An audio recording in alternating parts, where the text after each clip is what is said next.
everyone, my name is Kamini Singh and this is my YouTube channel that is Facilitate to Educate, where I am going to help you in your learning process. To begin with, we are going to start with the preparation of NTA UGC NET, especially for paper 2 of Environmental Sciences. It will also help you in People, Development and Environment section of paper 1. So this is the topic that we are going to study today, and let's get started.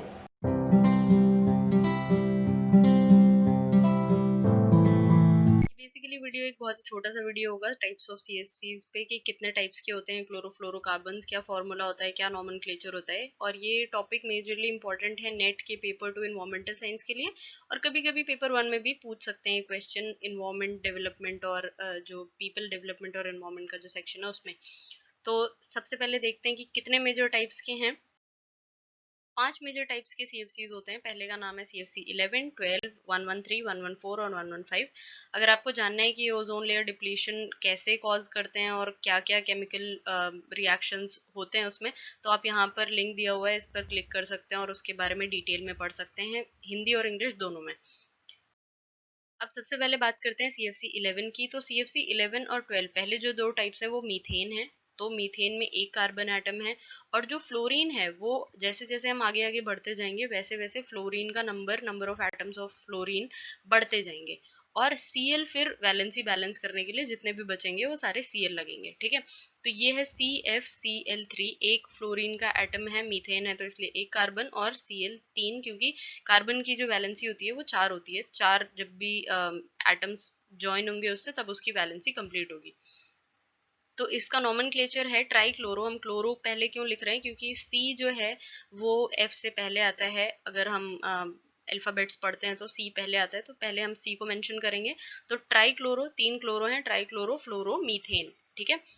अब इसका structure, 3 chlorine का atom है, एक fluorine का atom है, और इसकी जो लाइफ टाइम है वो है 35 टू 80 ईयर्स। बहुत लंबी लाइफ टाइम है ये, 35 टू 80 ईयर्स तक इन्वायरमेंट में सस्टेन कर सकता है, रह सकता है। दूसरा है CFC12। जैसा कि मैंने कहा था कि ये भी एक मीथेन है, तो इसमें भी एक कार्बन एटम रहेगा, फ्लोरीन बढ़ जाएगा, ठीक है। तो 2 फ्लोरीन हो गए, और उसकी वैलेंसी बैलेंस करने के लिए Cl भी 2 हैं। तो नॉमेनक्लेचर क्या होगा, क्लोरो, पहले हम क्लोरो के बारे में बात करेंगे, तो डाइक्लोरो, फिर डाइफ्लोरोमीथेन। और इसका स्ट्रक्चर क्या है, C बीच में है, फिर Cl और 2 F एटम्स उससे जुड़े हुए हैं। लाइफ टाइम, जैसा कि हमने पिछले में कहा था कि बहुत लंबी लाइफ टाइम है, इसकी जो लाइफ टाइम है वो उससे भी लंबी है। 75 से लेकर 150 साल तक ये सस्टेन कर सकता है एनवायरनमेंट में। अब इधर से CFC 113, 114 और 115, ये तीनों इथेन हैं। ये इथेन के टाइप्स हैं, तो 2 कार्बन एटम्स रहेंगे, और 2 के लिए हमें वैलेंसी बैलेंस करने के लिए उस हिसाब से Cl हो जाएंगे। F मैंने कहा था कि बढ़ते जाएंगे, जैसे जैसे हम आगे टाइप्स पे बढ़ते जाएंगे, तो इससे पहले वाले में 2 थे, अब 3 हो गए।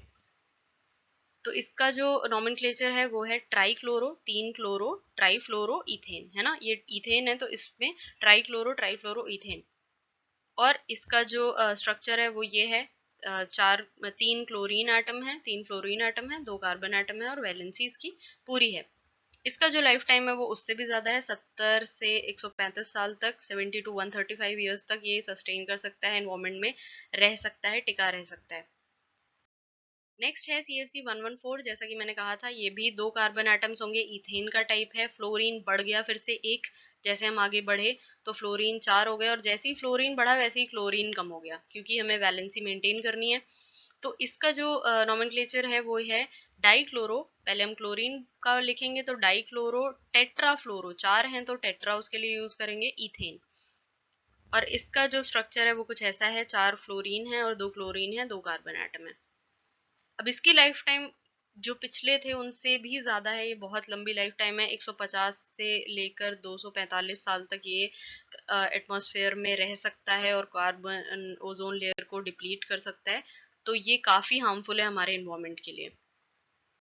नेक्स्ट और आखिरी है CFC 115। इसका जो फॉर्मूला है वो है C2। जैसा कि इथेन है ये, तो 2 कार्बन होंगे इसमें, F5 यानी कि 5 फ्लोरीन, पिछले में 4 थे इसमें 5 हो गए, और Cl 1, क्योंकि वैलेंसी मेंटेन करनी है।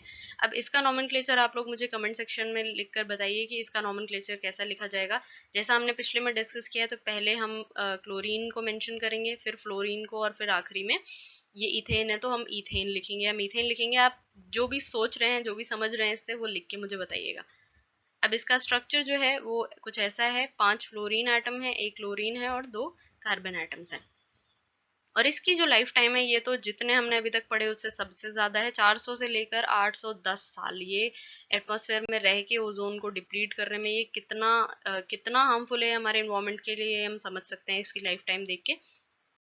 अब अगला जो है वो है HCFC, यानी कि हाइड्रो क्लोरोफ्लोरो कार्बन।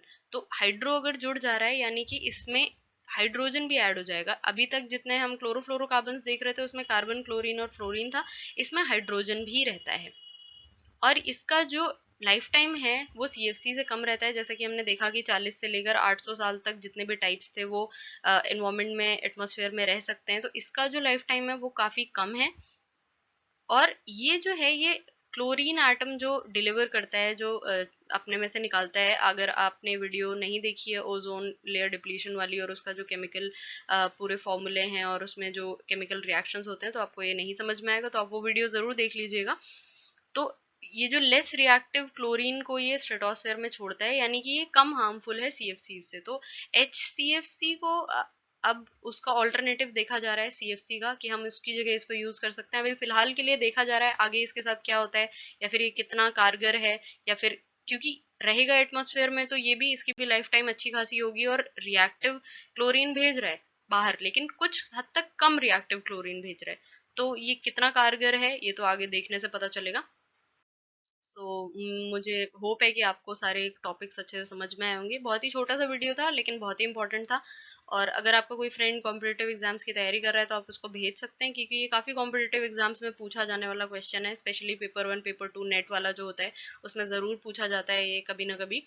और आप अगर अभी तक आपने चैनल को सब्सक्राइब नहीं किया है तो आप यहाँ पर क्लिक करके सब्सक्राइब कर सकते हैं डायरेक्टली, और हमेशा ऐसी इन्फॉर्मेटिव वीडियोस देख सकते हैं। और बेल आइकन को भी हिट कर सकते हैं ताकि आप कोई भी अपडेट मिस ना करें। So thank you so much.